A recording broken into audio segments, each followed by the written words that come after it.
Dear student, Champaran coding classes के online classes में आपका स्वागत है। अभी हम लोग कम्युनिकेशन स्किल में पूछे गए प्रीवियस ईयर के क्वेश्चन को सॉल्व कर रहे थे और इसमें हम 3 साल के क्वेश्चन को ऑलरेडी सॉल्व कर चुके हैं, 2021 और 2021 इवन और 22 इवन। और आज हम लोग 2022 और सेमेस्टर के क्वेश्चन को लेकर आए।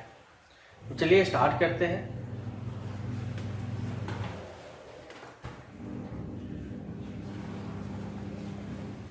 तो आप देख सकते हैं कि 2022 और सेमेस्टर के अंदर इसी प्रकार से लगातार हम लोग 4-5 साल के क्वेश्चन को कर रहे हैं ताकि आप इस वीडियो को देख कर जाए, क्योंकि 10-10 मिनट का वीडियो है। अगर 4-5 साल का होगा तो 50 मिनट आप इसको देख के जाते हैं तो हो सकता है कि आपके एग्जाम में काफ़ी हेल्पफुल हो, क्योंकि बहुत सारे सब्जेक्ट ऐसे होते हैं जहाँ पे प्रीवियस ईयर के क्वेश्चन पूछे जाते हैं ऑब्जेक्टिव में। तो चलिए स्टार्ट करते हैं। क्वेश्चन नंबर फर्स्ट है, I have every sympathy for you, the correct question tag. तो कौन सा सही क्वेश्चन टैग हुआ? तो है तो हैव नॉट आई होगा। हैव नॉट आई के लिए यहां पे 2 को दे दिया है, तो दोनों सेम है, तो इसमें से कोई भी आप देख सकते हो, कोई दिक्कत नहीं है।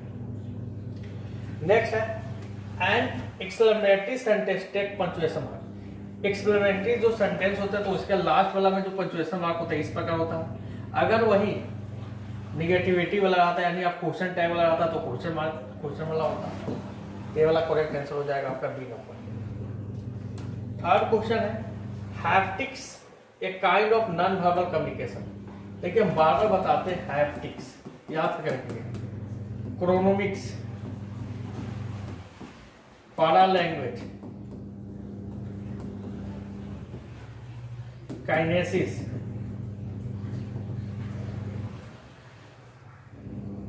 हैप्टिक्स का मतलब होता है टच, क्रोनोमिक्स का मतलब होता है टाइम, पारा लैंग्वेज का मतलब होता है डिफरेंट वॉइस यानी टर्न की बात हो रही है, काइनेसिस का मतलब होता है body language, eye contact, facial expression, ये सब ले सकते हैं। तो यहाँ पे हैप्टिक्स है, तो हैप्टिक्स का मतलब क्या होता है? टच के सेंस से। ड्रेस और ये आता है तो इसको बोलते हैं फिजिकल अपीयरेंस, फिजिकल अपीयरेंस। तो ये सब चीज आप याद करके थोड़ा रखेंगे, ऑब्जेक्टिव में इस प्रकार से क्वेश्चन पूछे जा सकते हैं।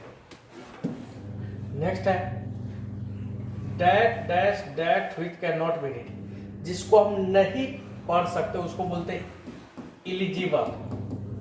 सॉरी, ILLIGIBL, ये इलिजिबल नहीं होगा, ई वाला इलिजिबल होता है। यहाँ पर थोड़ा सा मिस्टेक है। जिसको हम नहीं पढ़ सकते वो इलिजिबल होता है। फिर नेक्स्ट है 5वां number question, decoding take place on the part of. देखिए हमेशा एक इनकोडिंग होता है, एक डिकोडिंग होता है।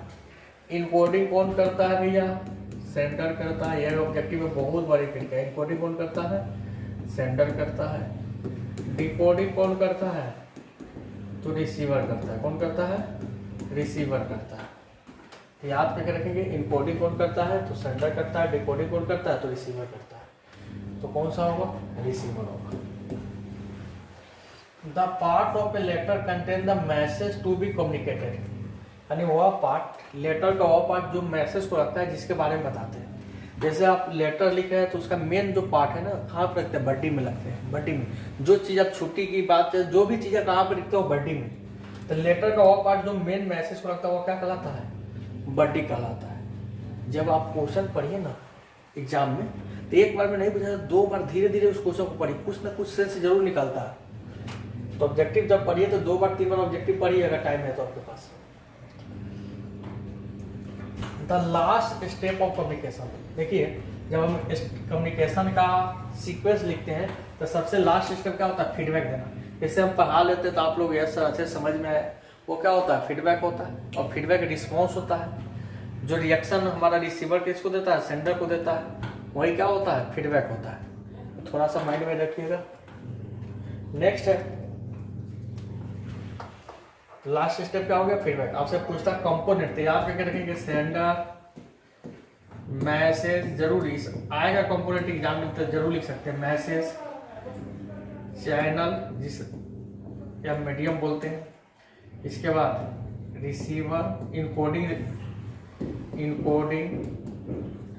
रिसीवर, डिकोडिंग, फीडबैक, ये सब कंपोनेंट याद करके रखेंगे, एग्जाम में आपको काफी हेल्प मिल सकते हैं। नेक्स्ट है ही इज टू पुअर, वो बहुत गरीब है, टू पे योर डेबिट्स, यानी आपके कर्ज को पे करने के लिए वो बहुत गरीब है। तो इसमें से रिमूव टू को हटाकर आपको क्या करना है, ट्रांसफर करना है। तो यानी कोई व्यक्ति बहुत गरीब है इसलिए आपका पैसा नहीं दे सकता है ना, इसका अगर रिमूव टू हटाते हैं तो होगा ही इज सो पुअर, ठीक है, टू का मतलब बहुत ज्यादा होता है, सो का मतलब बहुत पुअर है, दैट ही कैन नॉट पे योर डेबिट, बात सही है, वो बहुत गरीब है इसलिए वो पैसा देने में सक्षम नहीं है, आपका पैसा नहीं दे सकता।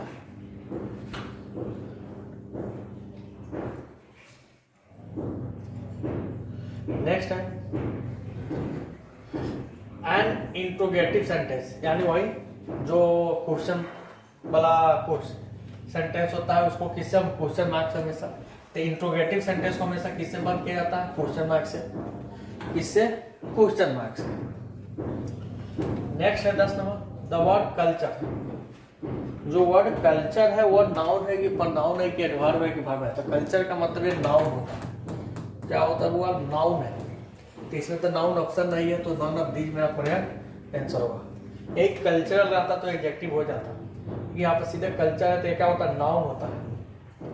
नेक्स्ट है the speech with in inverted coma, अरे भाई इन्वर्टेड कोमा के अंदर जो स्पीच होता है वो कौन सा स्पीच कहलाता है, डायरेक्ट होता है कि इनडायरेक्ट होता है, तो हम लोग जैसे लिखते थे ही सेड, उसने कहा, इसके बाद जो भी लिखते थे वो किस में रहता था, इन्वर्टेड कोमा में, तो इसको बोलते थे डायरेक्ट स्पीच, कौन सा बोलते थे, डायरेक्ट स्पीच। अब बोलता था इसको इनडायरेक्ट में बदलिए, डायरेक्ट वो किस में बदलिए, इनडायरेक्ट में, तो स्पीच दो होता है, डायरेक्ट स्पीच और इनडायरेक्ट, तो आपसे बोला गया कि इसको क्या चीज बदलिए, इनडायरेक्ट में बदलिए, तो इनडायरेक्ट में बदलने के लिए पूछ रहा है कि कौन सा स्पीच है जो इन्वर्टेड कोमा में आता है, डायरेक्ट आता है, डायरेक्ट स्पीच दिया नहीं है तो कौन सा होगा, रिपोर्टेड स्पीच, कौन सा स्पीच, रिपोर्टेड स्पीच, क्यों, क्योंकि यहाँ पे डायरेक्ट स्पीच का दूसरा नाम होता है रिपोर्टेड स्पीच, डायरेक्ट स्पीच का क्या नाम होता है, रिपोर्टेड स्पीच, ठीक है ना, कंप्लीट हो गया। 12 number question, positive gesture are the body signal that make you look, positive gesture, कोई बॉडी शरीर से वो पॉजिटिविटी आपको सोच रहा है, बता रहा है, पॉजिटिव बॉडी लैंग्वेज है, तो इसका मतलब होता है कि आप रिलैक्स हो, आपका काम डन है, क्या करो, रिलैक्स हो।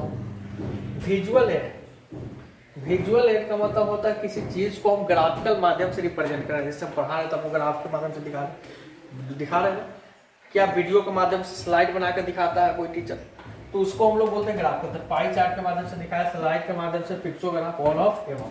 अगर आपसे सब्जेक्टिव एग्जाम में विजुअल एड्स के बारे में पूछता है तो तीनों को लिखकर आप एक्सप्लेन कर सकते हो, क्या क्या, पाई चार्ट, स्लाइड, पिक्चोग्राफ, ये सब लिख कर आप क्या कर सकते हो, एक्सप्लेन, दोनों लाइन एक्सप्लेन कर सकते हो। फिर है 14 number question, 14, 15, 16, non verbal communication does not include, non verbal communication does not include, non verbal communication क्या चीज को इंक्लूड नहीं किया है, तो नॉन वर्बल का मतलब होता है ऐसा कम्युनिकेशन जो बॉडी लैंग्वेज से हो, आंख मार के हो, चेहरा का एक्सप्रेशन से हो, शरीर के हाव भाव से हो, तो नॉन वर्बल होता है। तो बोला क्या नहीं हो सकता, स्माइल, ये तो नॉन वर्बल हो गया, अगर हम मुस्कुराते हैं, किसी को फिदा कर दिया, ये भी क्या है, नॉन वर्बल। विंकिंग, विंकिंग का मतलब होता है आंख मारना, आंख का इशारा करना, इससे भी नॉन वर्बल है।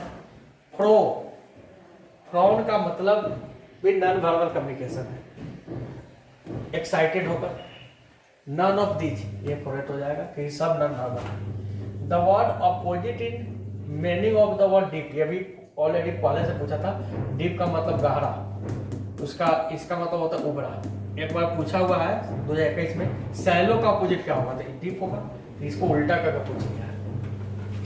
Positive gesture are important, positive gesture किसके लिए जरूरत है, स्पीकर के लिए भी जरूरत है, ऑडियंस के लिए, बोथ ए एंड बी सबके लिए जरूरत है, तो पॉजिटिव गेस्चर सबके लिए जरूरत होती है। तो अभी हम लोग प्रीवियस ईयर के क्वेश्चन में 4 साल के क्वेश्चन को कंप्लीट किए, उम्मीद है कि आपके लिए वीडियो काफ़ी हेल्पफुल रहा होगा।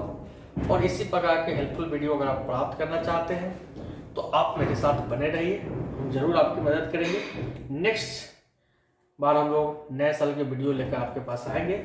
तब तक के लिए धन्यवाद। पढ़ते रहिए, मस्त रहिए, एग्जाम की तैयारी करते रहिए। All the best, thanks.